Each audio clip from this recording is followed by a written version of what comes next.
सध्या पक्ष पंधरवाडा सुरू आहे, त्यामुळे आपल्या सगळ्यांच्याच घरी पूर्वजांना म्हणजेच पितरांना जेवू घातलं जात आहे। पण पित्र जेवू घालताना कावळा या पक्षाचं विशेष महत्त्व आहे। त्यात पिंडाला कावळा शिवणार नाही असे डायलॉग आपण भांडणांमध्ये किंवा जुन्या मराठी चित्रपट आणि मालिकांमध्ये ऐकलेच असतील। कारण मृत्यूनंतरच्या विधींमध्ये कावळा हा पितरांचा संदेशवाहक म्हणून ओळखला जातो। ही झाली धार्मिक प्रथा, पण सध्या हा विधी करण्यासाठी परिसरात सहजासहजी किंवा खूप शोधल्यानंतर देखील कावळेच पाहायला मिळत नाहीत, असं अनेक जण सांगत आहेत। त्यामुळे श्राद्ध किंवा पितृपक्षातील विधींमध्ये कावळ्याची भूमिका काय आणि हे कावळे अचानक गायब का झाले हे जाणून घेऊया व्हिडिओमधून सविस्तर। पितृपक्षात 15 दिवस आपल्या पूर्वजांच्या मृत्यूच्या तिथीनुसार श्राद्ध विधी केले जातात। हे सर्व पितरांपर्यंत पोहोचवण्यासाठी कावळा या पक्षाचं योगदान मानलं जातं। कारण मृत्यूनंतरच्या विधींमध्ये कावळा हा पितरांचा संदेशवाहक म्हणून ओळखला जातो।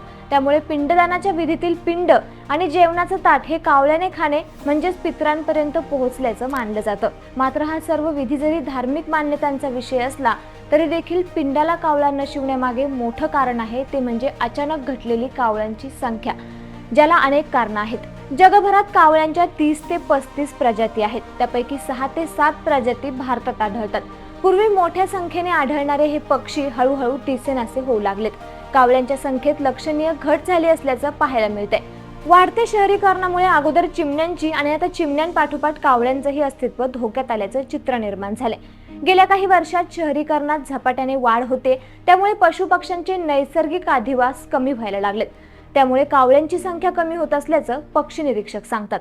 त्याचबरोबर कचरा कुंड्यांमधील शिळं अन्न, मृत प्राणी यांचं भक्षण करून कावळे वास्तव्य करत असत। मात्र नागरीकरणामुळे कचरा कुंड्या बंदिस्त झाल्या, उकिरडे नामशेष झाले, त्यामुळे कावळ्यांच्या कुपोषणाला सुरुवात झाली। त्यामुळे कावळ्यांची संख्या घटण्यास सुरुवात झाली। कावळ्यांना घरटी करण्यासाठी उंच आणि घनदाट सावली देणारे वृक्ष हवे असतात। शहरांच्या विस्तारीकरणात अशी मोठी झाडं तोडली जातात, त्यामुळे घरटी बांधण्यासाठी कावळ्यांना जागाच उपलब्ध होत नाही। याचाच परिणाम कालांतराने तेथील कावळ्यांच्या संख्येवर होतो। कावळ्यांची संख्या घटण्यामागील अनेक कारणांपैकी हे देखील एक कारण असल्याचं पक्षी निरीक्षक सांगतात। तसेच आपण नेहमीच पेस्ट कंट्रोल करतो, ज्यामध्ये उंदीर किंवा इतर झुरळ वगैरे मारण्यासाठी विषारी औषधांचा वापर केला जातो। नंतर मेलेले उंदीर किंवा इतर प्राणी उकिरड्यावर फेकले जातात। या मेलेल्या उंदरांच्या शरीरात विषारी द्रव्ये राहतात। अशा उंदरांचं मांस खाल्ल्याने कावळ्यांचा मृत्यू होतो, त्यामुळे कावळ्यांची संख्या कमी होत आहे, असं देखील काही पक्षी मित्र सांगतात। हे कावळे नामशेष होण्याची आणखी काही कारणं तुम्हाला माहित आहेत का? आम्हाला कमेंट करून नक्की कळवा आणि असेच नवनवीन माहितीपूर्ण व्हिडिओ पाहण्यासाठी लेट्स अप मराठीला नक्की फॉलो करा।